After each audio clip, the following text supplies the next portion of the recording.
avons tous été témoins de ce magnifique et grand spectacle qui a été un spectacle national. Une certaine mobilisation pour accompagner ce jeune Togolais qui est allé représenter les couleurs du drapeau hors donc de notre territoire, de nos frontières et qui est revenu avec la victoire. Il a été surtout accompagné par toute une population avec la fièvre de vouloir gagner, avec la fièvre de remporter cette victoire et de montrer au monde entier que nous sommes capables. Mais derrière cette foule ou parmi cette foule se trouvent également des personnes, comme on le dirait, Tadéo. Certaines personnes se sont engagées véritablement en mettant en avant leur portefeuille. Pas que leur portefeuille, mais également leur carnet d'adresses. Il fallait absolument que Donné TV7 gagne cette coupe et revienne à Lomé avec. Et pour ça, envoyer des lions est devenu chose facile pour celle que nous allons recevoir aujourd'hui. Elle a commencé dès le début de la compétition. Elle a pris à bras le corps cette compétition comme si ce jeune homme était son enfant. Mais attention, elle était juste dans du soutien. Pourquoi aujourd'hui ce genre de soutien, on a du mal à en voir un peu partout? Nous avons décidé de lui passer la parole pour qu'elle partage avec nous cette expérience, qu'elle nous parle également d'elle parce que cosmétologue connue, esthéticienne également et entrepreneur, cette grande dame est à la tête de plusieurs entreprises qui ne sont pas connues au Togo. Ce serait l'occasion de vous montrer ces jeunes Togolais qui réalisent des exploits mais que nous ne connaissons pas forcément. Aujourd'hui, nous aurons le bonheur de recevoir dans cette émission Madame Naïda, connue sur les réseaux sociaux comme Naïda Cosmétique, mais dont vous ne connaissez pas réellement le parcours parce qu'elle ne fait pas que dans le domaine de la cosmétique et de l'esthétique, elle est également dans l'immobilier et plus encore. Nous allons parler des valeurs que nous avons perdues. Solidarité, amour, partage, respect. Et ce sera également avec l'équipe de débat en deuxième partie de cette émission, notamment Mr. Sagat, Mrs. Ruth, Mrs. Della et bien sûr, si les autres chroniqueurs de l'émission veulent se joindre à nous, ils seront les bienvenus. Merci dans cette émission spéciale du mardi. Maintenant, nous partons avec le générique, mais juste après, quand on va revenir, on va quand même se dire bonjour avec toutes ces troupes avant de retrouver notre invité dans le face-à-face. En images.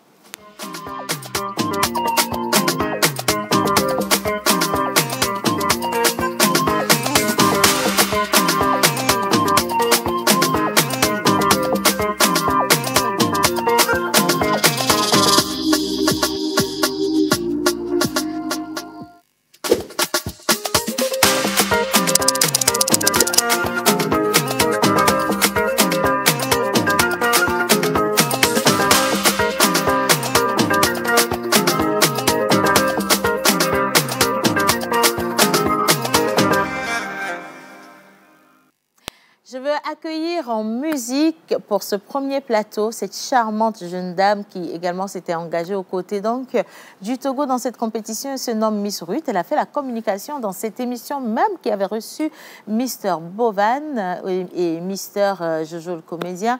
Et elle sera accompagnée ce matin de Mr. Sagat. C'est bien ça, hein? Sagat, hein? Qui lui a donné le prénom Kimian? Je ne sais pas, son petit date. Anyway, en musique pour moi, s'il vous plaît, les gars.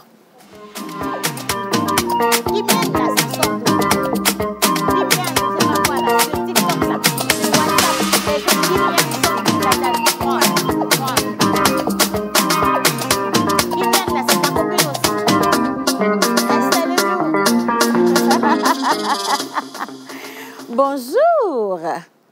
Sagat, ça fait un moment que je ne t'ai pas vu. Hein? Juste un mardi. Ah non, un mardi, mais c'est long, un mardi. Depuis qu'il a affiché sa copine officiellement, oui, oui. Il l'a mis sur TikTok, WhatsApp, Facebook, Instagram, YouTube.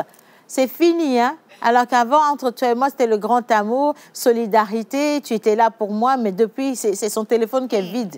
Tu le joins, mais il te répond le lendemain. Ah, Seigneur, la vie. C'est toujours le grand amour. Tu sais, actuellement, c'est juste que la saison n'est pas favorable au soleil. Mais ce n'est pas pour autant que le soleil a disparu du globe terrestre. Tu vois, tu es un peu comme le soleil dans ma vie, mais pour l'instant, tu ne m'éclaires pas. Je sais que tu vas revenir. Tu m'as éteinte. Hein?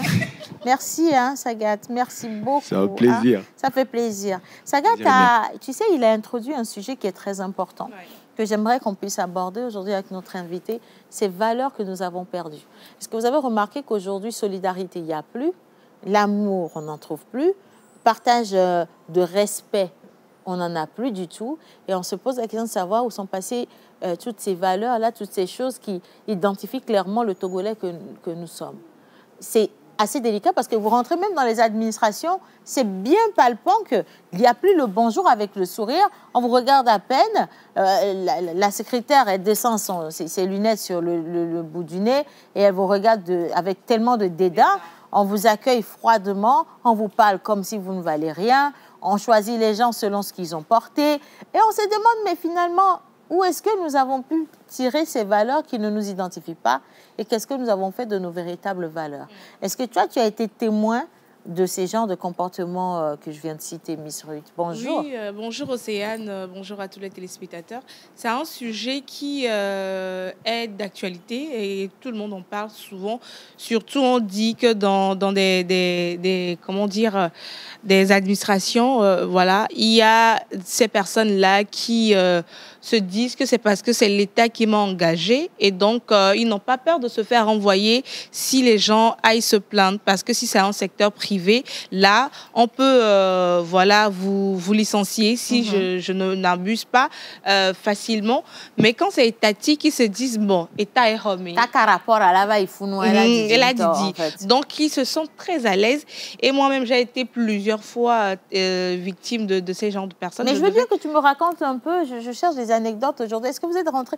Moi, je suis rentrée dans une administration. On m'a regardé de la tête aux pieds, je pensais que j'étais nue. Tellement la dame, elle m'a déshabillée des yeux, ses alaïques. Puis. Et ce qui est touchant, c'est que la personne à côté de toi, quand elle est bien guindée, c'est-à-dire elle est bien habillée, et bien jolie, rouge à lèvres et tout, on lui donne le crédit. Mais toi, quand tu arrives et que tu es toute simple et tout, on te regarde like, quoi. C'est genre, c'est pas possible. Je trouve ça vraiment désagréable. Et des fois, même la personne qui est bien habillée, on lui fait ça aussi. Ça dépend de comment la petite dame s'est réveillée. Ou comment le tonton il a été accueilli la nuit par sa femme. Ce qui m'a marqué, c'est tout récemment, j'avais fait une prestation et je devais aller retirer l'argent avec le chèque. Quand je suis allée, la dame me regardait jusqu'à, elle m'a demandé, tu as fait quoi et tu viens retirer tout cet argent? J'ai dit, j'ai travaillé. Tu as retiré combien? C'était un chèque de combien? C'était un chèque de 300. Ah, et puis, c'est ça qui est tout cet argent. Parce que j'étais pas vraiment toute simple. Et puis, elle m'a dit, en fait,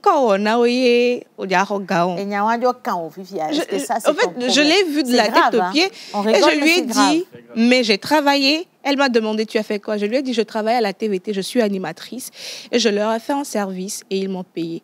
Elle a dit, ah bon? J'ai dit oui.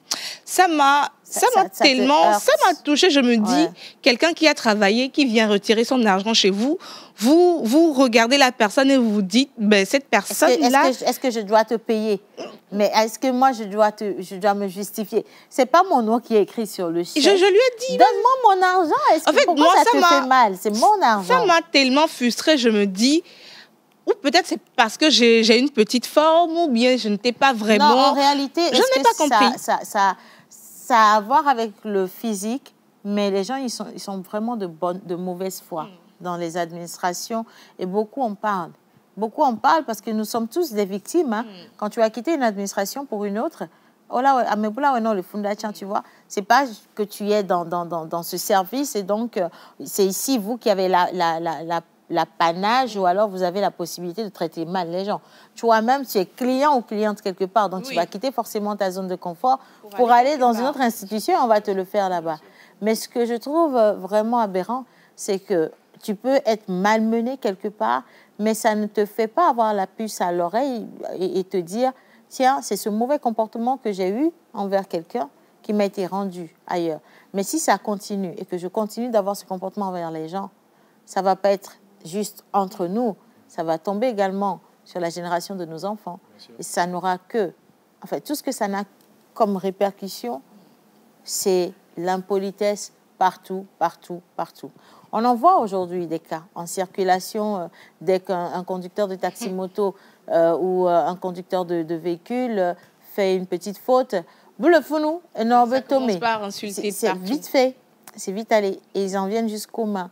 Dans les administrations, vous arrivez, la tata... Elle ne te calcule pas. Elle ne te calcule pas. Tu arrives quelque part, tu veux voir le directeur, par exemple, on te regarde, on te dévisage, on te demande de t'asseoir. Et quelqu'un se plaignait la dernière fois d'avoir attendu 3 heures de temps pour voir un monsieur parce qu'elle était simplement habillée. Et il y avait d'autres invités qui venaient qui étaient en costard. On ne cherchait pas à savoir si c'était des livreurs ou quoi que ce soit. Et on les faisait passer devant la dame. Vous voyez, ça, on me l'a déjà fait quand même. Et je pense que c'est la seule fois où moi j'ai été malmené dans un service en fait. Et j'étais jeune, j'avais débuté avec le coaching. Je devais coacher un directeur dans la mémoire, c'est-à-dire la mnémotechnique. Le directeur avait des problèmes de mémoire, il n'arrivait plus à retenir les informations. Donc du coup, on a eu des séances chez moi. Ensuite, il m'avait proposé par rapport à son agenda de passer dans son bureau. Et donc moi, j'arrive, j'étais quand même très jeune. Hein. J'arrive et tout, je leur dis que, bah, écoutez, j'ai rendez-vous avec le directeur. Ils m'ont dit, d'accord, on va t'annoncer. J'ai attendu pendant 1 heure de temps, en fait, assis là. Je dis, mais est-ce que quand même vous savez que j'ai rendez-vous avec le monsieur? La dame me dit non. Elle avait oublié de dire au monsieur que je suis là. J'ai dit, d'accord, il n'y a pas de souci. Et du coup, maintenant, j'attends encore environ 15 ou 20 minutes. J'ai décidé d'appeler le monsieur. Le monsieur me dit, il descend lui-même, me dit, non, mais Sagat, je pensais pas que tu étais déjà là. J'ai dit, non, mais ça me fait environ 1h30 que j'attends, en fait. Et notre séance, en fait, est de 1h30. OK? Ah bah, ça te fait... déjà, tu prends tes honoraires et j'ai pris mes honoraires automatiquement clair. Et j'ai dit à la dame devant le monsieur, c'est pas tout le monde qui arrive auprès de ton chef pour venir quémander de l'argent. Et je lui ai vraiment dit ça. Moi, je suis payé à l'heure, en fait. Et donc là, tu viens de me faire perdre mon temps. Moi, je vais rentrer, mais je serai quand même payé pour ça. Et je dis devant ton directeur, la prochaine fois que moi, je viens ici, si tu me fais attendre 10 minutes sur rendez-vous, je rentre chez moi. Avant, dans les entreprises, il y avait les boîtes à suggestions. Et dans les boîtes à suggestions, vous pouviez également laisser vos plaintes. Mais depuis un moment, on n'a plus de boîte à suggestions. Si même vous êtes malmené, maltraité ou mal reçu dans une entreprise, si vous ne faites pas l'effort de remonter l'information, peut-être vous ne connaissez pas personnellement le directeur ou le responsable, le premier responsable, il ne va rien se passer. Il ne va rien se passer. Et ce dont on parle, c'est vraiment général. Hein. Vous avez le même cas dans les administrations. Beaucoup de gens, beaucoup de clients se plaignent également des institutions financières particulièrement, parce que quand tu rentres en banque et que tu veux avoir des informations, on te reçoit très mal. Ça part même déjà de l'accueil. On te reçoit très, très mal. Tu poses une question. On te dit « j'arrive, je suis occupé ». On te laisse là en plan. Alors qu'on vous le dit au quotidien que le client est roi, il faut traiter le client convenablement. Mais ça, c'est au quotidien. Dans les hôpitaux également, regardez comment les gens sont traités dans les hôpitaux. C'est pas bien. Regardez comment, on est des êtres humains. Regardez comment les gens sont traités dans les hôpitaux. Comment est-ce qu'on les reçoit? On reçoit un malade, on le garde là. C'est vrai qu'il y a énormément de boulot. Et la plupart du temps, on pense que c'est dans les publics que le traitement est d'actualité. Mais allez dans les privés. Dans les privés, même si vous sortez votre argent, on vous reçoit très mal. Vous avez des secrétaires qui ne vous calculent même pas, qui savent. Je me demande si elles savent pourquoi elles sont là. Et on vous reçoit mal, on vous traite mal, et vous ne comprenez même pas ce qui se passe, en fait. Moi, j'ai comme l'impression même qu'on est mieux accueilli dans le marché, par exemple, de fruits que dans les hôpitaux. Tu vois, quand tu arrives au marché de fruits, les mamans ont tendance à t'encenser et tout, mais à peine quand tu arrives à l'hôpital, on ne te considère même pas, quoi. C'est comme si, vas-y, fais vite et puis je passe à autre chose. Du coup, la personne a du mal, en fait, à pouvoir se confier. Même la raison pour laquelle la personne est venue pour se faire traiter, elle n'arrive même plus à exposer tant que le médecin... Le mal-être est là, en fait. Il n'arrive n'arrive pas à lui mettre en confiance. Si on l'appelle patient, c'est parce qu'il faut être patient avec la personne qui est en face de vous. Voyez un peu. Et les gens n'arrivent pas à dissocier leur vie professionnelle et leur vie privée, en fait. Donc, les impacts de leur vie privée, ils viennent exposer ça. Est-ce que c'est ça? Ça peut être une raison, mais est-ce que c'est véritablement ça? Généralement, c'est ça. Parce que j'ai plutôt l'impression que nous avons accepté ou nous avons choisi de mettre en avant de mauvaises valeurs, aussi simple que ça. Il y a des personnes qui n'ont pas forcément des problèmes dans leur vie privée, mais qui sont très hargneuses, qui sont très désagréables dans les administrations. Simplement parce que, voilà, on se dit, je suis à tel poste, ce poste me donne des privilèges, j'ai le droit de parler à qui je veux, comme je veux, de toute façon, il ne va rien m'arriver. Et donc, voilà, j'y vais, quoi. C'est pas parce que tu vas te plaindre à mon patron que mon patron va me virer. C'est pas parce que tu iras dire que je t'ai mal reçu que je vais perdre mon boulot. Donc, je fais ce que je veux. Combien d'entreprises virent les gens pour mauvais traitement, mauvais accueil ou quoi que ce soit? Il n'y en a pas assez. Il n'y en a pas. Mais Océane, on parle des entreprises, mais est-ce qu'on parle aussi des boutiques? Parce que il y a des boutiques de quartier. Il y a des boutiques de quartier où ce sont eux-mêmes les propriétaires. Moi, il y a une boutique dans notre quartier où j'y vais plus. J'y vais plus. Non, j'y vais plus. Si c'est eux seulement là, je préfère rester à la maison. Parce que plusieurs fois, quand tu y vas, c'est une dame avec ses enfants. Quand tu y vas, et tu dis, oh, je veux faire un transfert d'argent, bien je vais acheter quelque chose. Il y a une qui est assise, l'autre qui est là-bas, la maman même qui est là-bas. Et puis, ils font comme si... ils n'ont pas ton temps. Ils n'ont pas ton temps.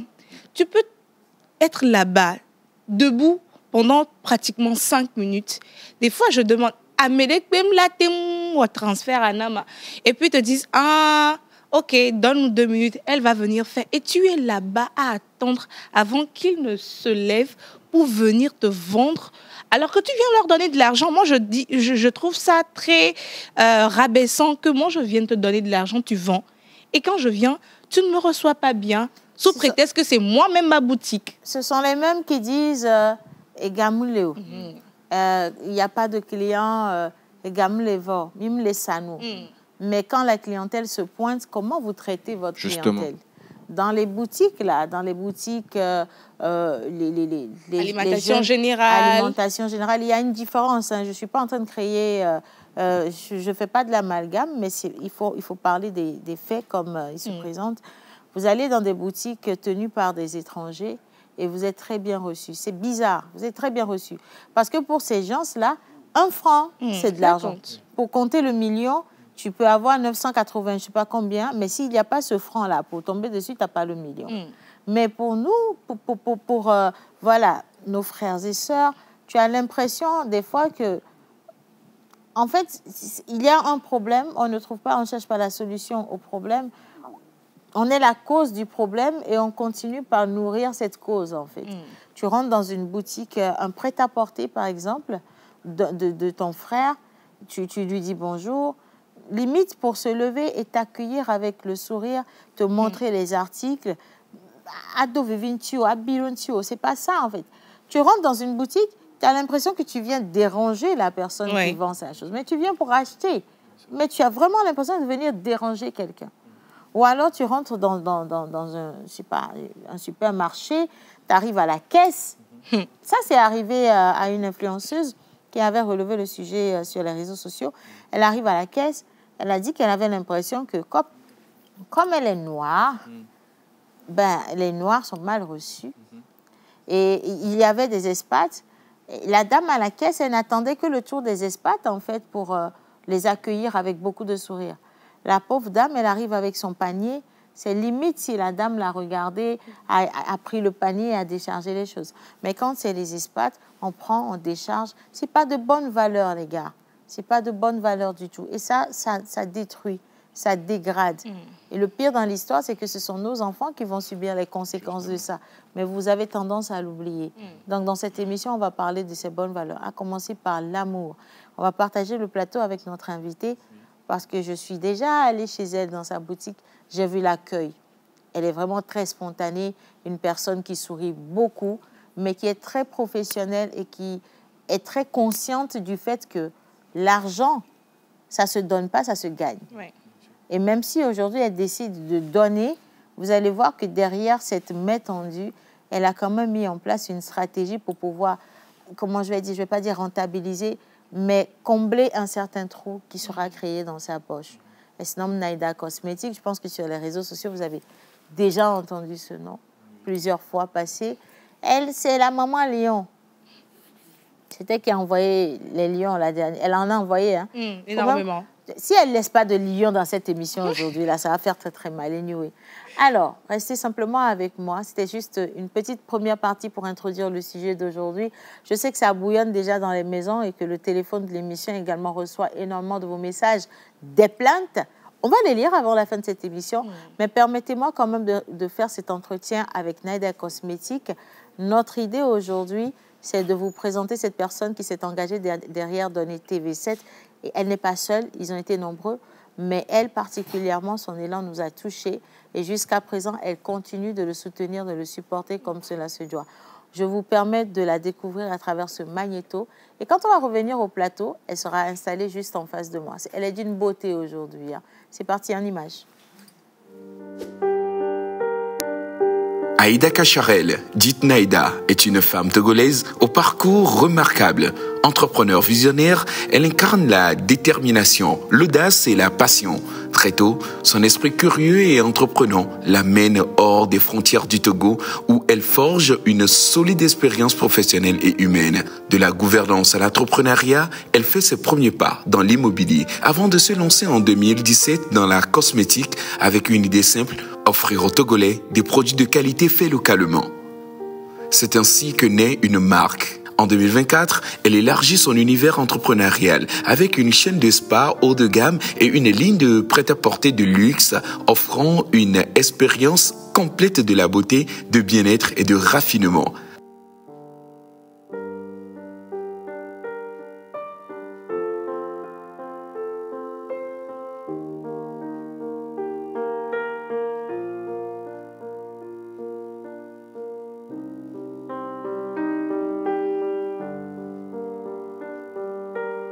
Engagée et profondément attachée à sa culture, Naïda soutient de nombreuses initiatives artistiques, sociales et communautaires. Elle a également soutenu Donny TV7 au programme House of Challenge. À travers ce soutien, elle confirme son engagement en faveur de la jeunesse et de l'entrepreneuriat local. Femme de conviction, activiste culturelle et sociale, mariée et mère de 3 enfants, Naïda incarne une réussite ancrée dans le courage, la persévérance et la générosité. Une véritable source d'inspiration pour toute une génération. Aujourd'hui, dans la pause du cœur, nous recevons Naïda Cosmétique.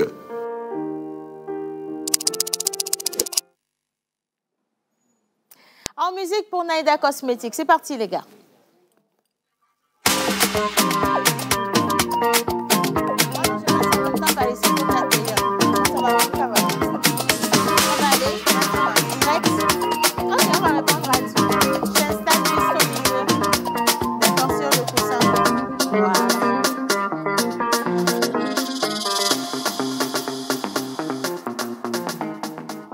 Naïda Cosmétique, merci d'avoir accepté notre invitation. Bonjour. Vous avez besoin de... Non, vous avez déjà votre micro, vous inquiétez pas. Comment ça va ce matin? Ça va. Bien? D'accord. Alors, Naïda Cosmétique, très connue sur les réseaux sociaux, une forte communauté également qui vous suit. Cosmétologue, esthéticienne, entrepreneur. Si, ce sont les 3 titres qui sont officiels. Mais pour la plupart des gens qui ne vous connaissent pas, qui vont vous découvrir dans cette émission, Naïda, s'il fallait vous définir, qu'est-ce que vous allez dire sur vous? En fait, je dirais... Oui, allez-y.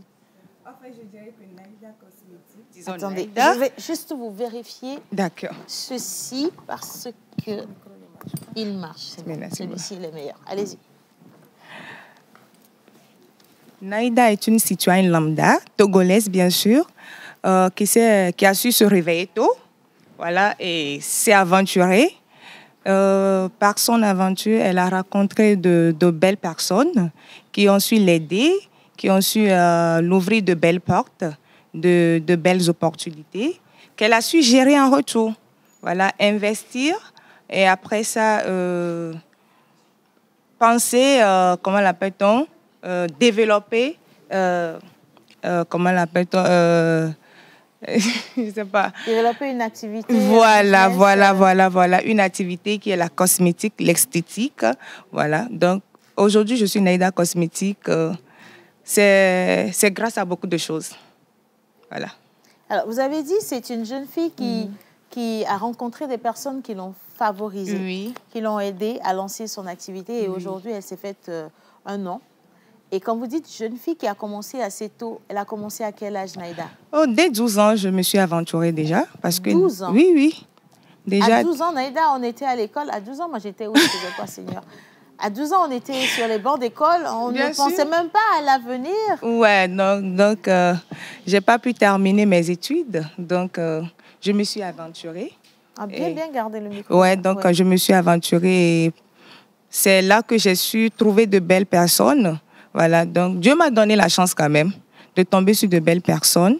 Voilà, et j'ai su comme saisir l'opportunité de devenir quelqu'un parce que moi-même, je suis quelqu'une tellement ambitieuse.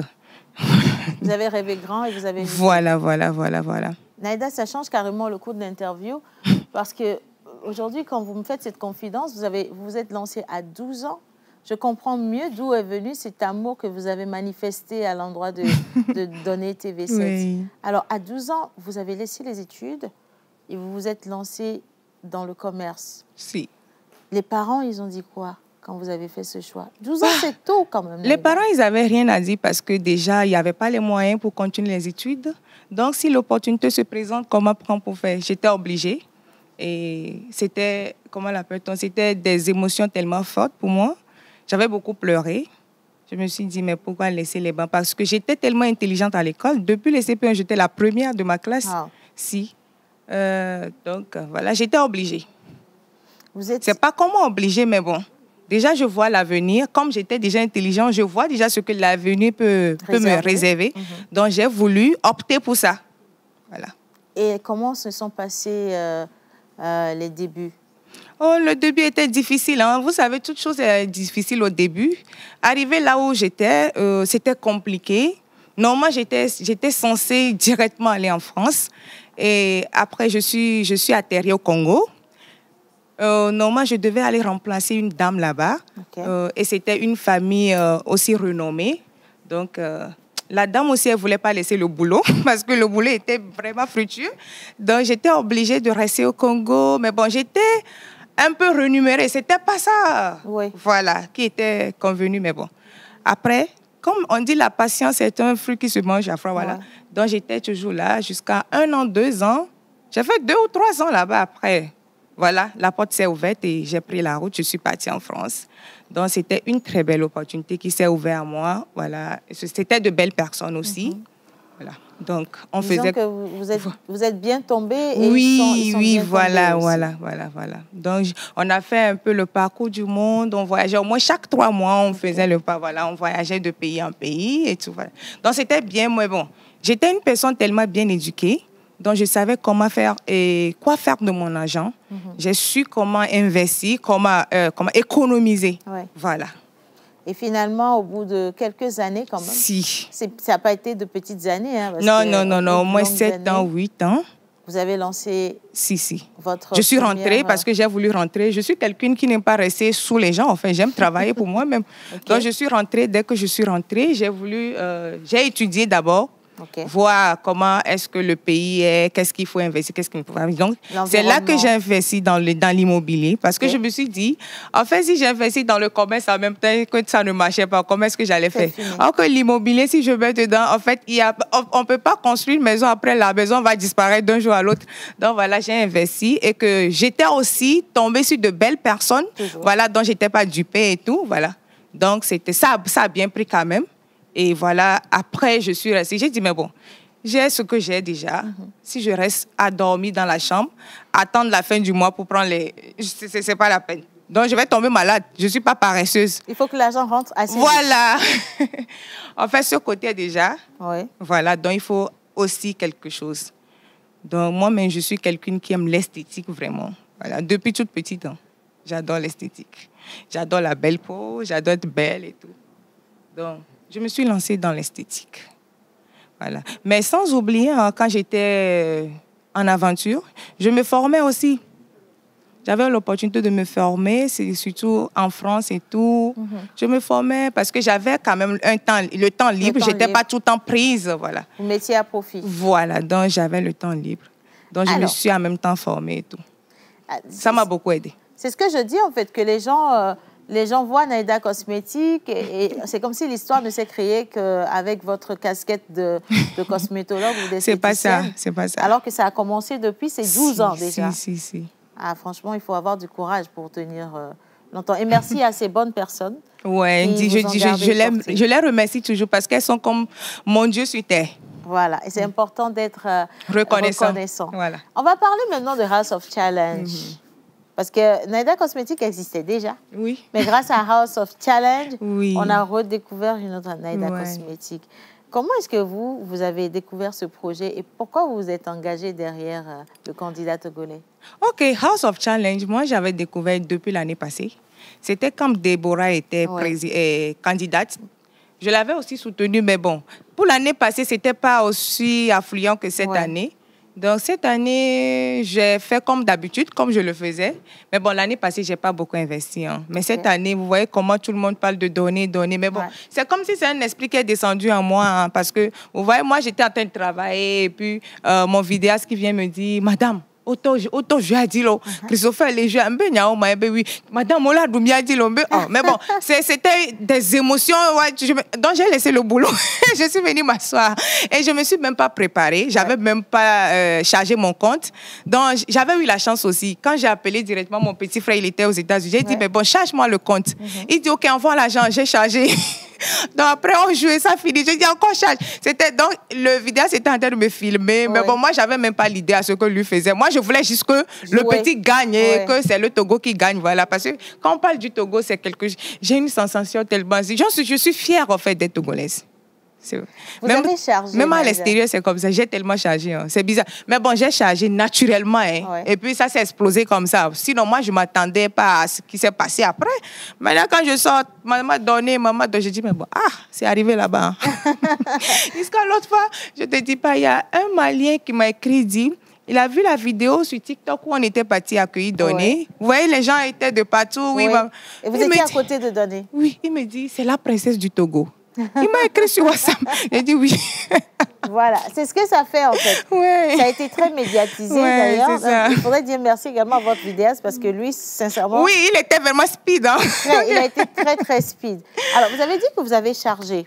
Si ce n'est pas indiscret, Naïda, le premier chargement, le premier montant que vous avez demandé qu'on vous mette sur votre compte, il s'est levé à combien? Mais bon, moi, je ne sais pas, hein, les gens ont pris ça bizarre, comme si c'était... Mais bon, j'ai quand même investi dedans, mais bon, je n'ai pas investi en tant que tel.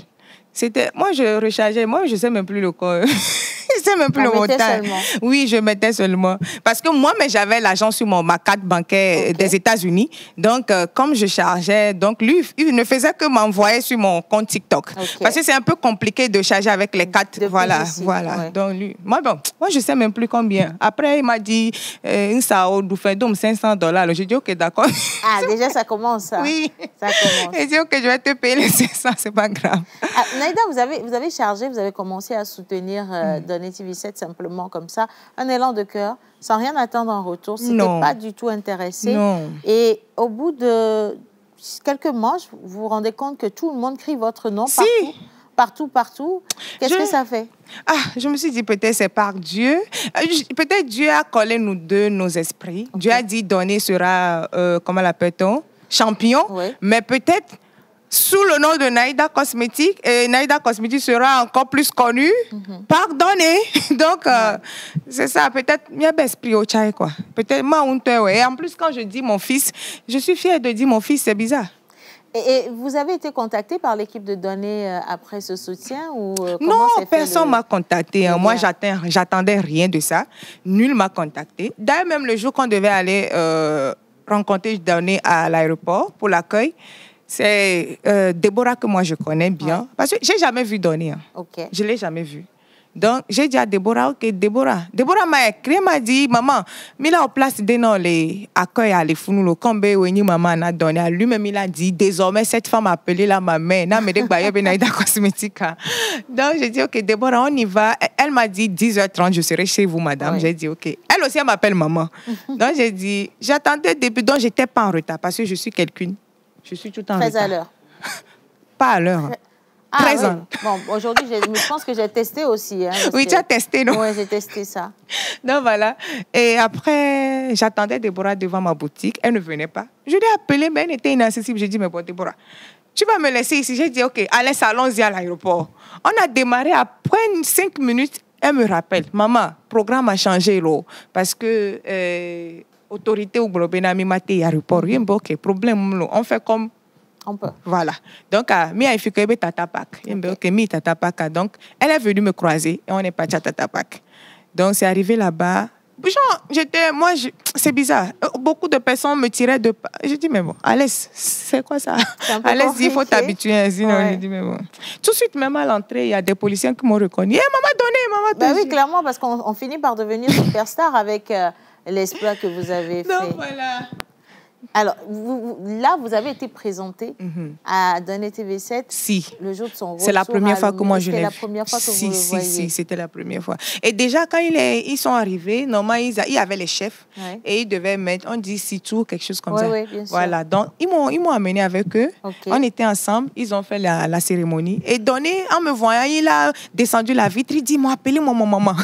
Donc, je me suis rapprochée de lui, il a attrapé ma main comme ça. Et bon, après, quand il est descendu, il est venu vous faire une accolade. Voilà. Après, il voulait repartir, mais bon, les sécurités disent, mais on m'a tout chef. Donc, lui ne voyait que moi, en fait. Ouais. Donc, après ça, on s'est tenu la main. Il y avait la foule, pas possible. Donc, après, on est parti, on est monté sur la scène. C'était beau. Non, nous, on a vu les images, on a vu que c'était très beau. C'était très beau, c'était beau et puis émouvant aussi, c'était beau.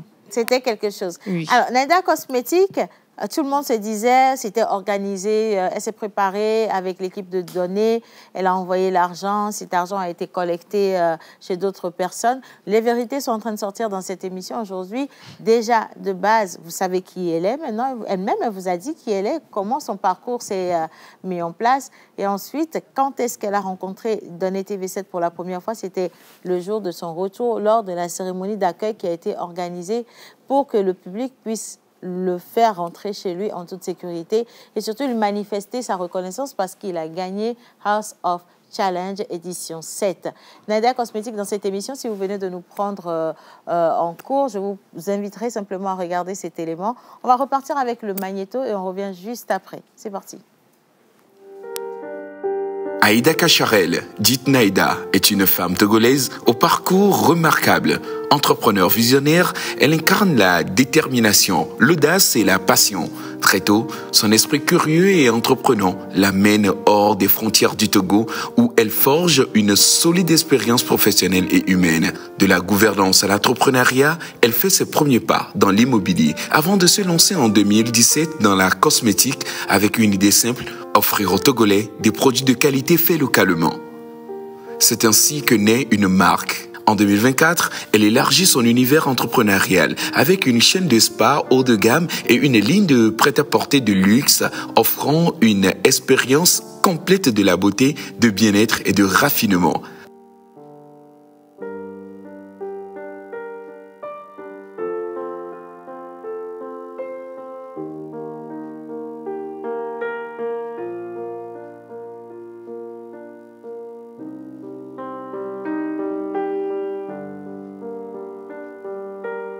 Engagée et profondément attachée à sa culture, Naïda soutient de nombreuses initiatives artistiques, sociales et communautaires. Elle a également soutenu Donner TV7 au programme House of Challenge. À travers ce soutien, elle confirme son engagement en faveur de la jeunesse et de l'entrepreneuriat local.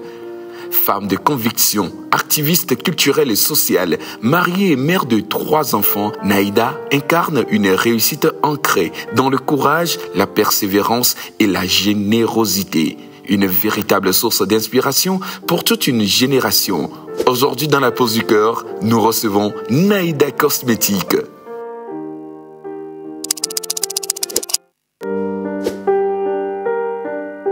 Aïda Kacharel, dite Naïda, est une femme togolaise au parcours remarquable. Entrepreneur visionnaire, elle incarne la détermination, l'audace et la passion. Très tôt, son esprit curieux et entreprenant l'amène hors des frontières du Togo où elle forge une solide expérience professionnelle et humaine. De la gouvernance à l'entrepreneuriat, elle fait ses premiers pas dans l'immobilier avant de se lancer en 2000.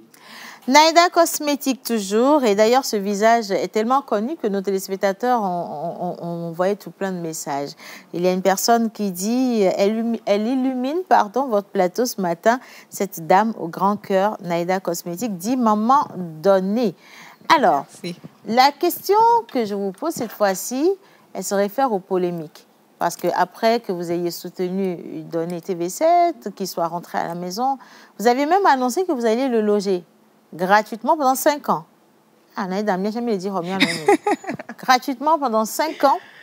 Tout ça vraiment pour lui permettre en fait de ressentir cette chaleur que le public togolais lui a réservée. Mais à côté, il y avait également de très mauvais messages, des personnes qui vous lançaient des pics, qui vous provoquaient. Comment vous avez réagi à ça? Mais bon, moi, je suis habituée. Hein. Alors, qui que ce soit lance les pics, moi, je m'en fous. Hein. Moi, je réponds à rien. C'est son problème à lui. Il est dans son coin en train de parler. Moi, je suis en train d'évoluer dans mon coin.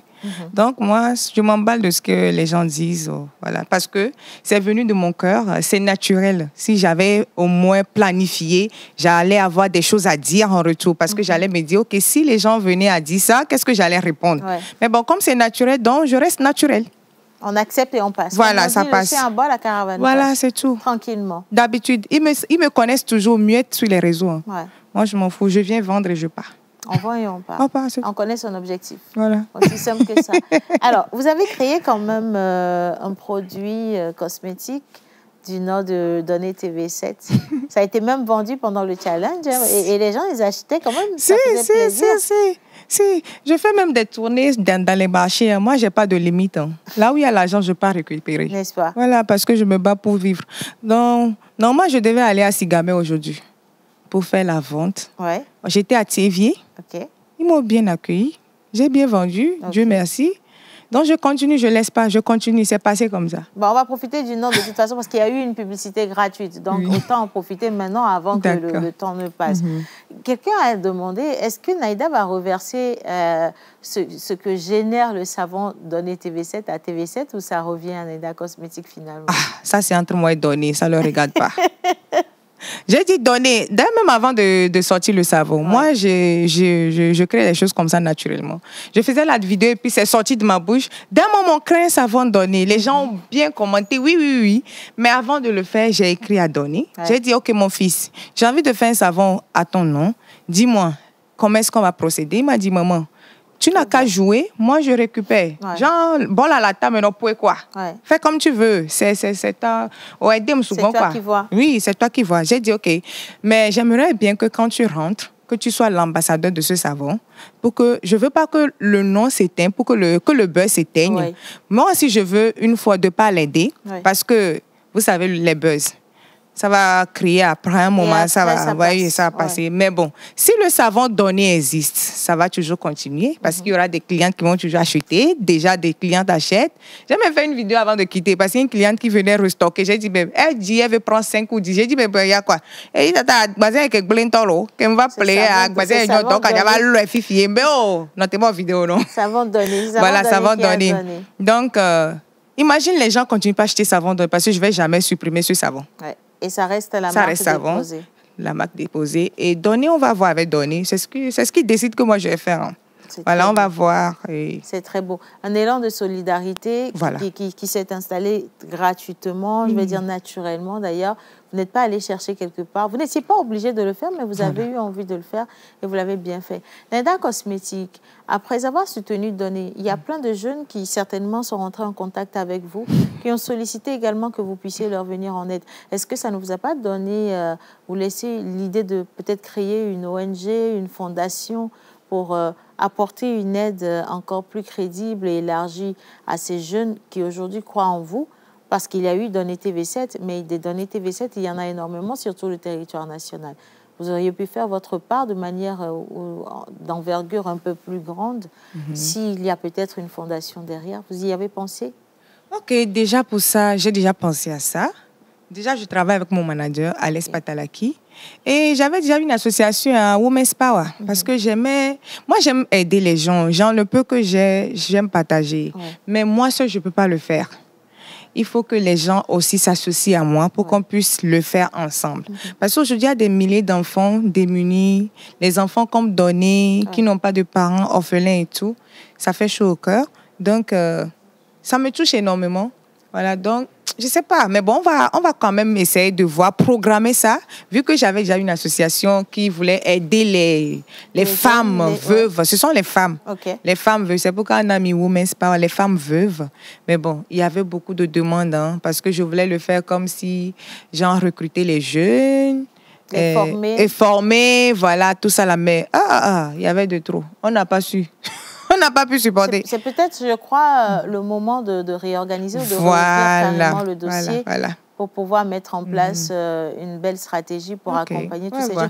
Parce qu'aujourd'hui, si je lance, je sais que beaucoup vont m'aider, beaucoup vont venir. Voilà, ils sont là d'ailleurs parce qu'ils sont en train d'appeler en direct aussi pour parler à Naïda en direct. Certainement, ils ont envoyé des messages sur les réseaux sociaux. Naïda n'a pas intercepté, donc ce serait facile de passer par la pause. Naïda, un dernier mot pour finir cette interview à l'endroit des jeunes. Parce qu'il y a beaucoup de jeunes aujourd'hui qui ont vu l'exploit de Donner TV7 et qui se disent... je peux aussi faire comme Donner. Est-ce que c'est aussi facile de faire comme Donner? Et selon vous, qui êtes une grande sœur, une maman aujourd'hui, qu'est-ce que vous pensez que la jeunesse ou ces enfants qui s'identifient à Donner ont besoin d'inculquer comme valeur pour pouvoir réussir leur vie? Ok, pour moi, l'humilité d'abord. Parce que moi, j'ai toujours été humble. On dit on ne se qualifie pas, mais bon, je connais cette qualité en moi. Ouais. Donc, l'humilité d'abord, parce que si tu n'es pas humble, tu t'approches vers quelqu'un pour dire j'ai besoin d'aide. Ça dépendra de comment tu vas demander l'aide et comment la personne va prendre ça. La preuve, il y a beaucoup de personnes qui m'écrivent, mais d'autres, ils demandent de l'aide. Tu lis le message, même tu es découragé. Hey, c'est quoi ça? Et nous, là, va bien aide. Tata, j'ai besoin de 500 000 glos. Tata, n'est pas 500 000, n'est pas 200 000, elle a Sunamlo. C'est quelle manière de demander l'aide, ça? Voilà. Comme si 200 000, c'est comme si moi, je partais cueillir ça. Alors que moi, je suis partie souffrir à TV pour gagner mon argent. C'est quelle histoire, ça?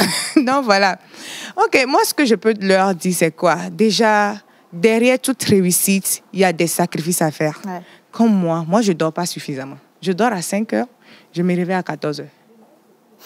Genre, je sacrifie mon sommeil parce que c'est moi-même qui lis mes messages. Je m'occupe de mes clients. Je peux toutefois trouver quelqu'un qui va les gérer, mais bon, ça va me faire perdre beaucoup de clients. Donc, je préfère me focaliser, me gérer mes choses moi-même. Donc, ce qui fait que je ne dors pas tôt. J'ai tout le temps mal à la tête. Tu vas voir, mes yeux sont rouges là c'est parce que je n'ai pas bien dormi. Donc, voilà. Donc, c'est le courage. Si tu veux, tu prends quelque chose pour faire, mets-toi à 100%. Genre, fais-le avec amour. Prends-le comme tu peux, fais-le comme tu peux. Les débuts sont toujours difficiles, mais je sais que ça va payer. Mais toute personne qui a réussi aujourd'hui, si la personne te cite son parcours, c'est que ça a toujours été difficile.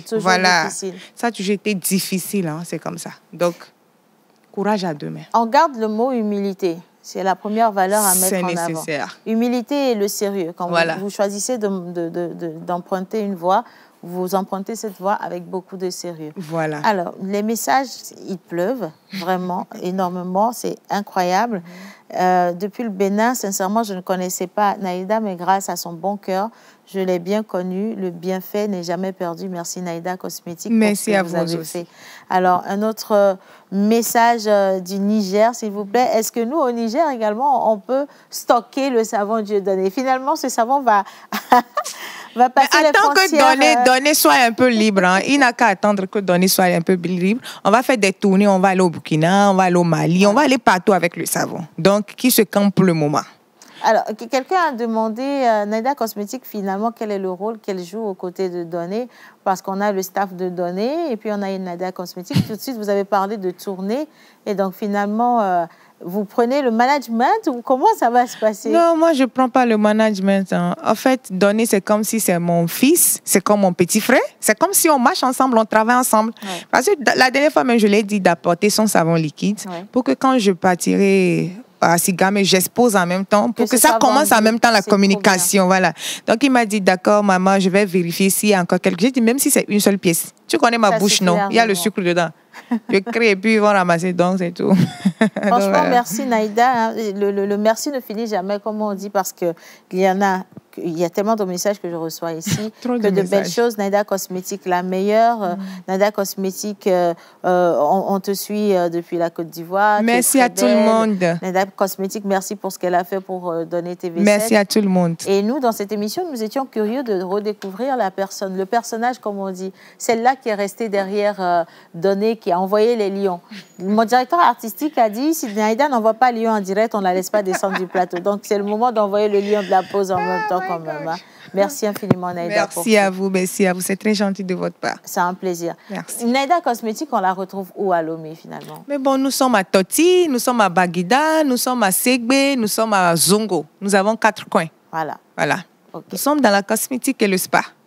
Donc, je viendrai au spa pour faire quelques soins. Ben, je t'attends. J'ai des coups battus, je sens que j'ai des coups On battus. doit te masser, vraiment même. Mais il faut envoyer des lions aussi là-bas. Non, les lions vont te masser, t'inquiète pas. Ah non, si c'est ça, c'est bon. Merci infiniment. Okay. Alors, c'était l'interview avec la businesswoman Naïda Cosmétique. Elle était derrière Donner TV7 récemment, vous l'avez vu, elle est toujours là. Elle a fait des promesses qu'elle a tenues, quand même, l'accompagner jusqu'au bout de sa vie, l'aider à grandir, mais avec beaucoup de sagesse. Elle a accepté de faire cette émission avec nous aujourd'hui à cœur ouvert et nous la remercions pour cette main tendue à la pause, on va le dire ainsi. Et maintenant, nous allons juste marquer une petite pause avant de retrouver toute l'équipe de débat pour finir cette émission. Ah, ma caméra, elle est ici. C'est bon. Aïda Kacharel, dite Naïda, est une femme togolaise au parcours remarquable. Entrepreneur visionnaire, elle incarne la détermination, l'audace et la passion. Très tôt, son esprit curieux et entreprenant l'amène hors des frontières du Togo où elle forge une solide expérience professionnelle et humaine. De la gouvernance à l'entrepreneuriat, elle fait ses premiers pas dans l'immobilier avant de se lancer en 2017 dans la cosmétique avec une idée simple, offrir aux Togolais des produits de qualité faits localement. C'est ainsi que naît une marque. En 2024, elle élargit son univers entrepreneurial avec une chaîne de spa haut de gamme et une ligne de prêt-à-porter de luxe offrant une expérience complète de la beauté, de bien-être et de raffinement.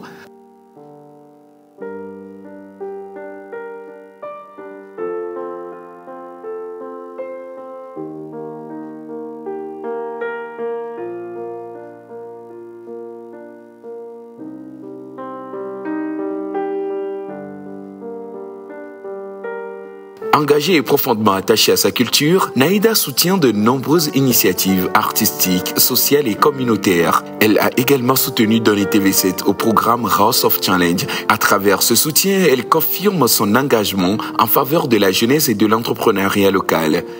Femme de conviction, activiste culturelle et sociale, mariée et mère de 3 enfants, Naïda incarne une réussite ancrée dans le courage, la persévérance et la générosité.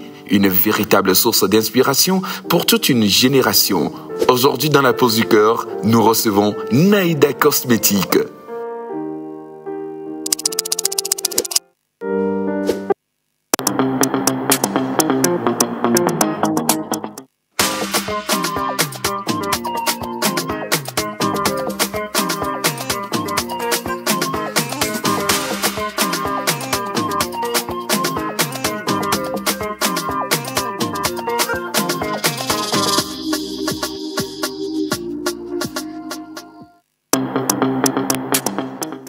Merci à la régie et merci également à tous nos téléspectateurs. On les reçoit d'un peu partout aujourd'hui. La Côte d'Ivoire, le Bénin. Hier, on était en Nairobi, la Mauritanie et plein d'autres. Aujourd'hui encore, ils sont là. Naïda Cosmétique, on vous remercie infiniment. Je vais lire un peu, ne soyez pas jaloux. Alors, moi, je m'appelle Junior, jeune de 21 ans. Je vous prie, ça, c'est encore adressé à Naïda Cosmétique. Naturellement, moi, je n'ai pas envoyé Lyon.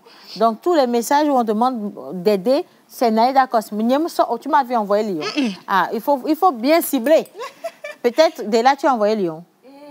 Prends le micro, il ne faut pas t'oublier, dès là. Non, mais est-ce que moi-même, j'ai trouvé croissant pour envoyer Lyon? Donc, si tu as besoin de Naïda Cosmétique... alors, Naïda, voilà. pardon, prends mon cadeau. Bon, alors, vous avez suivi le parcours de Naïda Cosmétique. Vous savez, beaucoup de gens pensaient que c'était une dame... parce que quand on a lancé l'émission, c'est ce qui était dit. Dans les couleurs, on disait, non, c'est une dame imbue d'elle-même, elle n'est pas polie, égale ici, donc elle est décalquée, ainsi de suite. D'aucuns diraient, oui, elle est venue au monde avec une cuillère en argent ou en or dans la bouche. Elle n'a rien fait du tout pour mériter tout ça parce qu'elle avait déjà de l'argent. Certains ont dit qu'elle a envoyé beaucoup d'argent parce qu'elle n'a pas de difficulté à gagner de l'argent. Mais aujourd'hui, Naïda nous dit qu'elle va au marché vendre ses produits alors qu'elle a un staff bien rempli, bien garni. Qu'est-ce que vous pensez de son parcours? Dès là, c'est elle qui n'avait pas encore parlé. Bonjour, toi et moi, on est en guerre. Dès là? Je pense que le parcours de Naïda est merveilleux. Okay. Est merveilleux parce que moi, avant d'entendre parler d'elle, J'ai eu une amie qui m'a dit, et si on te disait comment la dame là a souffert, elle est partie travailler dans un pays comme gouvernante et elle a économisé de l'argent et elle a voulu qu'on l'aide, elle a voulu faire un partenariat, la personne lui a volé une partie de l'argent, elle est rentrée, elle s'est refaite et tout. J'ai dit, ah bon? On n'aurait pas dit. Hein. On n'aurait pas dit. Le jour où je vais la rencontrer, je vais vraiment lui poser la question, si vraiment c'était ça, elle a quitté le pays pour aller travailler en tant que gouvernante, vouloir faire un partenariat, on l'a arnaqué, ainsi de suite. Si elle confirme, je saurais que c'est vrai, sachant que les gens racontent du n'importe quoi. Mais aujourd'hui, à l'entendre, j'ai compris que même si on a glané, on a composé l'histoire, il y a une partie de l'histoire qui est quand même vraie. Ouais. La base, elle est vraie. C'est ça. Eugène? Je dirais qu'il est... On va bien rapprocher le micro, Eugène. Ouais. Très souvent facile de juger les gens de loin, d'avoir des a priori, des préjugés sur les gens. Il y a aussi une chose qu'il faut prendre en considération, c'est qu'on est très souvent nous-mêmes le résultat ou la résultante des expériences du passé. Ouais. Une personne qui a passé sa vie à être très ouverte, très gentille avec tout le monde, quand elle rencontre ses premières blessures, les premières déceptions, ben, après, les autres relations qui viennent...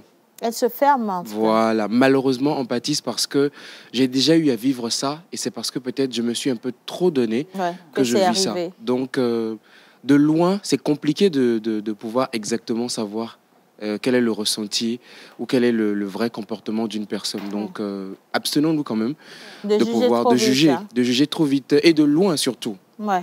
Juste derrière un écran, parce que tu as vu la personne s'habille comme ça, la personne a porté telle lunette, la personne est dans telle voiture, tu estimes que non, mais elle a Giranto. Ça n'a rien à voir. Ça n'a rien à voir. Et il faut déjà que tu t'excuses également parce que tu as dit aux gens hier que ce n'était pas mes cheveux naturels. Tu vois, ça vient, ça vient se greffer sur ce que tu dois leur dire que ce sont mes cheveux naturels. Non, mais c'est tombé comme un cheveu sur la soupe. En fait, il m'a fallu un quart de seconde avant de me retrouver pour dire, mais... On parle de quoi en fait? Ce sont mes cheveux naturels. Tu dois dire que ce sont mes cheveux naturels, Eugène. Il fallait que je t'ai demandé de me laisser toucher pour que je sache. Eugène a fait croire à tout le peuple togolais que j'ai mis une perruque afro. Et depuis hier, tout le monde me dit perruque ouari. Et ça, je trouve que c'est une offense. Et elle veut me dire quoi? Je sais pas. Non, peut-être que je vais créer la perruque Océane afro. Je vais donner le droit de distribution à Naïda Cosmétiques comme ça. Et là, t'essaies, parce qu'elle a aujourd'hui, elle a la bouche. J'ai des parts dans cette société. Hein. Là-bas.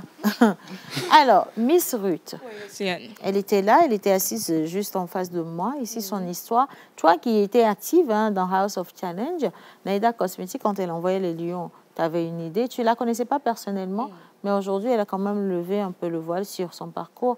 Et qu'est-ce que tu tires comme conclusion de tout ça? Alors, je dis... que je comprends enfin pourquoi elle a soutenu autant Don TV7.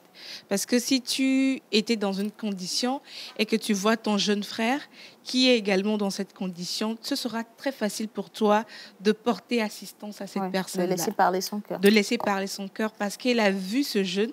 Elle s'est vue également des années en arrière. Elle a dit, si j'avais aussi eu des personnes qui m'ont soutenue dès le début, je serais peut-être un peu plus loin. Ou si je n'avais pas eu de personnes qui m'avaient soutenue, je n'aurais pas été Naïda Cosmétiques aujourd'hui. Voilà. Et donc, j'ai compris enfin que c'est une personne, parce que quand le challenge a commencé, elle a envoyé les cadeaux et tout, les gens se disaient, bon, égalé, c'est dit la Sofion. C'est dit la Jra. C'est ce que ça disait. Et puis, ça parlait de partout, les gens, il y avait des substitutions, il y avait... chacun... Des jugements hâtifs. Voilà, chacun trouvait forcément quelque chose à dire. On se dit, elle ne connaît pas le garçon, elle n'est personne pour lui. Il y en a qui sont allés plus loin, en fait. Ils ont dit qu'elle a profité du buzz pour se faire de l'argent. C'est ça je pense que c'est ça qui doit faire plus mal. C'est quand tu viens avec un élan de cœur et qu'on trouve qu'il y a quelque chose d'intéressé derrière, ça doit blesser, en fait, ça. Tu vois. Et moi, je tire chapeau à notre invitée Naïda.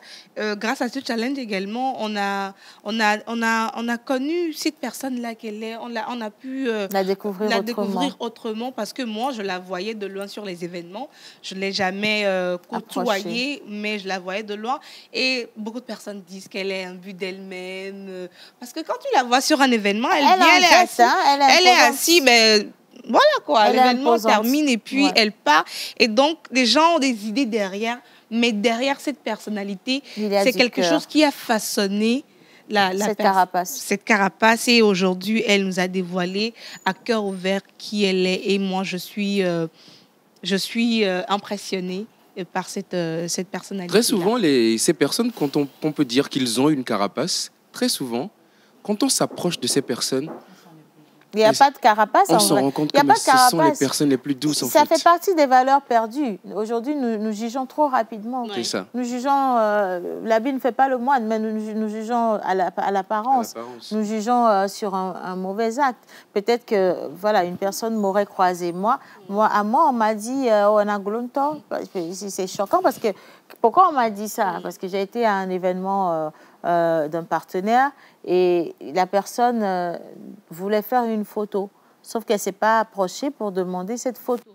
Moi, je suis partie et c'est sur les réseaux sociaux que je lis. Elle est tellement imbue d'elle, elle est tellement, comment on dit? Elle est tellement hautaine. C'est le mot. Oh, et ce mot-là, je ne l'aime pas. Elle est tellement hautaine que quand tu la vois, tu n'as même pas envie de lui demander une photo. Océane, d'une manière ou d'une autre, hein, l'être humain aujourd'hui est devenu tellement bizarre, je vais aller jusqu'à dire méchant, voire cruel, que quand en même temps tu donnes, tu ouvres la porte, genre tu te laisses cette accessibilité. Oui, leur donne cette accessibilité, ils vont raconter du n'importe quoi. Ouais, en même temps, si tu mets la carapace, ils vont encore raconter du n'importe quoi. Moi, aujourd'hui, je préfère avoir carapace. Si tu me vois, dis que je suis même dans les cieux. Ça m'arrange.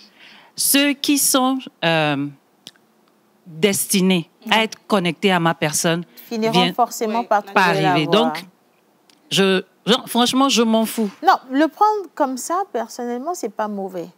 Mais quand vous voyez que le phénomène se généralise, c'est là où ça devient un gros risque. Oui. Parce que nous sommes dans une société. Nous ne faisons pas d'individualisme. Si c'était de l'individualisme, ça ne gênait pas. Ouais. Adéla change, tant mieux. Mais étant donné que l'enfant Adéla va rencontrer l'enfant Assagat, l'enfant Assagat peut avoir un mauvais comportement ou peut prendre... Un bon comportement de son père. Non, c'est-à-dire, je suis en train de donner un exemple. C'est-à-dire que l'enfant de l'autre peut gagner ce mauvais comportement-là, venir vers ton enfant quand tu sais que cet enfant devient un danger pour le tien, tu ne laisses pas faire. Tu laisses pas faire. Et malheureusement, c'est aujourd'hui ce qui se passe. Quand tu vois certaines personnes adopter de mauvaises manières, on se dit, et quand on entend le fouiller, ça ne me concerne pas tant que va tout moi, mais en réalité, ce que tu oublies, c'est que toi, tu as ton enfant à la maison, mais quand tu sors, quand ton enfant sort, tu ne sais pas avec qui ton enfant chemine. Et ça va être avec ces gens-là. Donc, ça se généralise. Et on est obligé de faire changer les mauvaises manières. C'est une obligation aujourd'hui. Et là où c'est encore un peu plus dangereux pour nous, c'est que nous, aujourd'hui, en médias, c'est-à-dire tu as besoin que des gens te recommandent. Tu as besoin que des gens te fassent confiance. Ouais. Quand tu as une personnalité publique, je prends le cas de notre invité qui doit peut-être aller vendre ses produits à la femme d'un directeur ou d'un DG, peut-être qui a l'habitude donc de suivre les réseaux. Elle dit non, mais tu sais ce que j'ai vu sur les réseaux sur la dame là, on dit que... Oui, en fait, ça...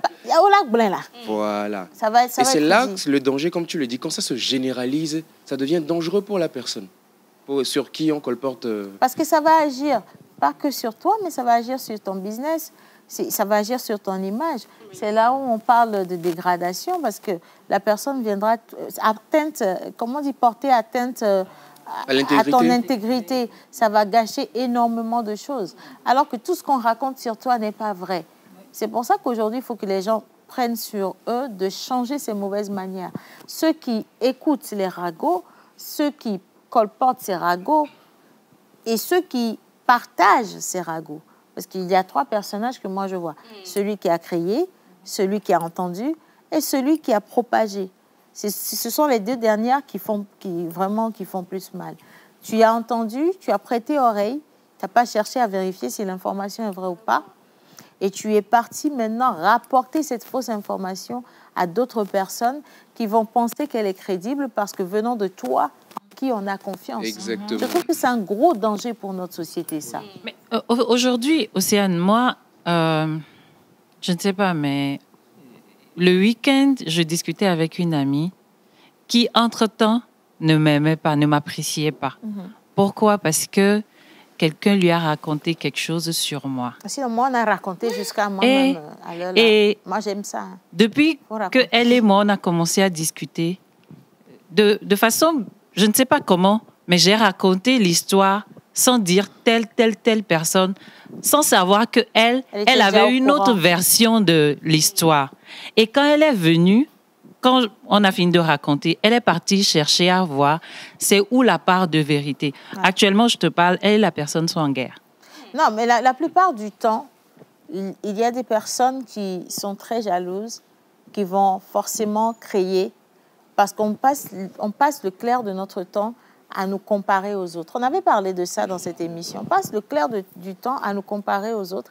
Et quand on se dit soi-même qu'on n'a pas le level de Sagat, pour pouvoir se sentir bien dans sa peau, on va inventer une histoire pour soit entacher Sagat ou s'encenser soi-même. Si je n'arrive pas à m'encenser et qu'à chaque fois, même en me créant une fausse personnalité, je n'arrive pas à atteindre le niveau de Sagat, qu'est-ce qui va être plus facile pour moi? C'est raconter à tout le monde que Sagat est un voleur, quelque chose qui va le descendre, le salir automatiquement. Moi, je veux juste, à travers cette émission, exhorter les uns et les autres à faire très attention. Vous allez en entendre des versions d'histoire. Vous allez en entendre des choses dites sur les gens. Mais j'ai remarqué que sous nos cieux, ce qui est dit positivement sur toi, ce n'est pas ce qu'ils vont partager. Hein. Non, parce que vous avez certainement entendu des gens vous dire « Miss Ruth, c'est une fille intelligente, c'est une fille battante, c'est une animatrice hors pair, elle est agréable sur scène, elle est ci, elle est ça. » Mais c'est parce que la personne va aller partager sur Miss Ruth. La personne préfère aller partager « Ah, on a dit que Miss Ruth, c'est une femme à homme. Elle aime trop faire la guindée. Elle est mal polie. » C'est toujours le négatif à qui on fait la publicité. Alors que le positif est juste à côté de nous. Et c'est là où on se tire des balles dans les jambes. Parce que quand tu crées de la haine chez l'autre, cette personne va vouloir se défendre. Et cette haine va continuer à se propager. Alors que nous avons une société qui a besoin d'amour. Et cet amour, on ne partage pas. En parlant d'amour, j'ai fait un constat, celui de ces personnes-là qui partagent ou colportent de fausses rumeurs ou amplifient. Il peut y avoir une part de vérité quand même dans certaines choses, mais qui veulent amplifier ça. Le constat est que justement, ces personnes-là ne s'aiment pas elles-mêmes. Ouais. Quand tu t'aimes toi-même, il est impossible pour toi de détruire une autre personne. S'il y a un problème de complexe, il y a un sérieux problème de complexe d'infériorité que ces personnes-là ont, c'est-à-dire que leur travail, leur famille, en tout cas, pour eux... Ils ne sont pas arrivés. Ils ne sont pas arrivés. Le peu qu'ils ont, ils ne s'en satisfont pas. Et ils se pensent que, bon, toi, tu as le pantalon bleu que tu as mis aujourd'hui, là, toi, tu es arrivé. Il y a des histoires que tu vas entendre sur toi. Ça dit, tu es même intéressé de connaître la suite. Des fois, tu vois ta vie comme un film. Hein? Tu dis, ah bon? Non, sans blague. Non, dis-moi. C'est de moi qu'on parle? Je veux en savoir plus. La suite. Donc, peut-être qu'est-ce qu'il faut faire? Après, ça peut être dangereux aussi. Il faut donner de l'amour à ces personnes-là, d'une manière ou d'une autre, mais avec réserve. Ouais. Avec réserve. Donner de l'amour. En fait, le truc, c'est que la plupart du temps, vous ne connaissez même pas qui est à l'origine des histoires. Oui, tu alors, quand on parle à grande échelle publique... Ça, c'est pas le plus dur, Eugène. Le plus dur, c'est la personne qui se dit amie à toi, qui va écouter ces ragots, qui ne prend même pas la peine de te défendre, qui rajoute à la table des calomniateurs. Merci. Et qui revient s'asseoir à ta table pour manger dans ton assiette. Ça, c'est que ça, c'est le summum. C'est le cruel, au fait. Ça, c'est le summum. La cruauté de la cruauté. Ça veut dire que ta vie et ta mort sont entre les mains de cette personne qui est à côté de toi. C'est intéressant tout ça. C'est le pire, ça. Mais quelle est la solution? Qu'est-ce qu'on propose à ces personnes-là concrètement? Comment on fait pour les aider? Parce que je suis sûr qu'aucune personne saine d'esprit ne décide de pouvoir détruire les autres, en fait. Comment on fait pour pouvoir aider ces personnes afin que ces personnes-là sortent dans leur carapace de détruire ces personnes-là, en fait? Déjà, je pense pour ma part qu'il faut les emmener à comprendre que les personnes comme Naïda, les personnes comme Océane, comme Ruth, ne sont pas inaccessibles, en fait. Tu vois, les gens ont tendance à se créer en film. Ouais. Tu vois, je ne peux pas arriver dans un événement et saluer tout le monde. C'est clair. Mais si toi, tu m'as reconnu approche-toi et salue-moi. Jusqu'à preuve du contraire, il y a ce qu'on appelle dans le droit la présomption d'innocence. Ouais. C'est que tant que Océane ne t'a pas mal parlé, elle est encore innocente en fait. Elle n'est pas hautaine. Tant qu'elle n'a pas posé en acte, tu ne peux pas condamner. Qui la condamne. Voilà, tu ne peux pas condamner cette personne parce que la présomption d'innocence préserve cette personne-là. Donc c'est à nous en réalité de pouvoir faire un travail sur nous-mêmes. Et la preuve, Naïda peut être hautaine envers moi et être amicale avec Océane. Ouais. Ça veut dire comment je me suis approché d'elle. Justement, en fait. Le monde, il est comme ça. Même toi qui dis que la personne est hautaine, toi-même, quelque part, tu es hautaine envers d'autres personnes, en fait. Oui, c'est vrai. Tu vois un peu. Ou même en disant ça, peut-être qu'entre les deux profils, c'est toi qui es hautaine. Oui. Et puis, il ne faut pas oublier, pardon, hein, si je te coupe, c'est juste que je ne veux pas oublier ce que je veux dire. Il y a certaines personnes qui ne supportent pas la foule. Vous savez, nous sommes des animateurs. C'est de l'agoraphobie. Moi, quand je dis aux gens que je suis agoraphobe, on trouve ça très surprenant. Il y en a qui vont jusqu'à dire tu es agoraphobe, c'est impossible, tu es devant du monde tout le temps. Mais vous ne savez pas si ma thérapie, c'est d'être devant le monde. Vous ne savez pas si aujourd'hui j'ai guéri en prenant le micro. Vous ne savez même pas ce qui m'a emmené au micro. Et puis les gens ne comprennent pas. Il y a une différence entre être devant la foule et être au milieu de la foule. Ah, ça, c'est encore le pire. Ouais. Ça, c'est encore le pire. Ceux qui sont devant la foule peuvent être à l'aise en étant devant la foule, mais une fois qu'on leur retire l'effet des projecteurs qui sont au milieu de la foule, ils ne se sentent pas à l'aise. Un exemple simple, je pense que Eugène va se retrouver dans ce que je vais dire. Quand tu es maître de cérémonie et que tu as le micro, tant que tu as le micro, tu seras très à l'aise. Tu as l'impression que le micro te confère une certaine confiance. Dès l'instant où tu poses le micro et tu descends dans la foule, même une personne te dira bonjour, tu vas perdre tes mots devant cette personne. Exactement. Ça, les animateurs sont les personnes les plus timides et agoraphobes. Tu souris presque bêtement. Tu cherches ta place. Juste pour filer. Vous savez, quelquefois, il y a des animateurs ou des artistes, dès qu'ils descendent sur scène, ils veulent disparaître. On a tendance à dire que... Et le oglo. Il ne veut même pas saluer son public, mais ça n'a rien à voir. Peut-être qu'il ne sait même pas ce qu'il faut vous dire. On ne sait même pas comment il faut se comporter. Dès l'instant où on laisse tomber, c'est le micro qui nous donne de la confiance. Il y a une personne qui t'appelle ici, il y a une autre ici qui attend, il y a les attentes. Et pour ne pas frustrer les gens, tu vas préférer disparaître. En fait, le truc, c'est que quand tu arrives quelque part, les gens, ils s'adressent à toi. Mais ce que vous ne savez pas, des fois, je m'excuse de le dire aujourd'hui, peut-être confession, nous ne savons pas du tout comment réagir. Et nous, mes amis, nous avons honte. On a honte. La personne, elle est en train de t'encenser. Et la plupart du temps, les animateurs, les MC sont très humbles. Comme nous sommes humbles, quand tu nous dis « t'étais super, t'étais extra, t'étais comme ceci, comme cela », ça nous met très mal à l'aise. Et je ne peux pas renchérir parce que... Bon, tu ne sais pas quoi dire. On a fait que notre boulot. Alors même qu'il y a des événements que tu finis, tu te dis, ah, ça là, pas été à la hauteur. Ça là, j'aurais pas dû faire ça comme ça. Tu descends, il y a une personne qui... Non, aujourd'hui, tu as été si... Trop non, bon. j'ai aimé. Toi-même, tu es à quel moment, en fait? À quel moment? Moi, je pense que... quand on dit... Genre, c'est votre pouvoir qui est le micro. Ouais. Quand vous finissez avec... C'est fini. C'est comme un pasteur. Quand il est sur la chair, il a toute l'onction. Quand il finit, la seconde d'après, genre, il ne se retrouve pas. Très souvent, nous ne savons pas ça. C'est la même chose avec vous. Et il y a certains pasteurs, quand ils finissent, la première chose, c'est disparaître, rentrer, avoir un instant et tout. Et en même temps, on ne peut ne pas arrêter de vous dire « Oh, ça, c'était super » parce qu'on n'est pas dans le domaine. La personne voit avec l'œil... Ouais. C'est là où je voudrais vraiment finir avec ce qu'il faut faire, comme le disait Sagat, parce qu'aujourd'hui, nous parlons de comment est-ce que les choses se manifestent, mais nous ne donnons pas de solution. Moi, je pense qu'en premier lieu, il ne faut pas tenir compte forcément de ce que les gens disent. Vous vous connaissez, c'est le plus important. En second lieu, c'est que l'opinion publique, que les gens cherchent véritablement à connaître au lieu de juger au premier abord. Il ne faut pas juger au premier abord, ça ne sert à rien de juger les gens. Il faut créer plutôt des liens avec les gens pour savoir comment ils sont. Ça va vous aider. Parce que même quand vous jugez, vous péchez. Après, c'est vous-même, vous irez en enfer, c'est pas moi. Mais franchement, il ne faut pas juger. Et je trouve que le jugement est trop hâtif chez nous. Maintenant, encore peut-être un conseil, Sagat? Le conseil, il va dans le même sens, mais juste pour pouvoir l'habiller. Je dirais que tant que tu n'as pas vécu la vie d'une personne, ne juge pas cette Ouais. personne, en fait. Ouais. Parce que la personne te parle en fonction de son expérience. La personne se comporte en fonction de son expérience. Ne juge pas la vie de cette personne. Même quand tu penses que c'est quasiment la même vie, mais ce n'est pas la même vie. Tu n'en sais rien. Tu n'en sais rien. Tu vois, tu peux voir la même voiture, mais quand tu rentres dedans, c'est une voiture automatique et l'autre 3 pédales. Ouais. Il n'y a que la personne qui est dans cette vie-là qui Qui est sait ce capable de qu'il y a. te dire, mais voilà, c'est comme ça que ça se Ouais. passe. Et écoute cette personne avec amour, tu comprendras que c'est une personne en fait qui peut plus t'apporter Ouais. et ton jugement, tu l'entends. Voilà. En tout cas, je pense qu'on a dit assez aujourd'hui, hein. Merci vraiment à vous d'avoir fait cette deuxième partie d'émission avec moi. Merci à la réalisation de nous avoir donné de si belles images, également de belles transmissions. Merci à tous ceux qui nous ont suivis.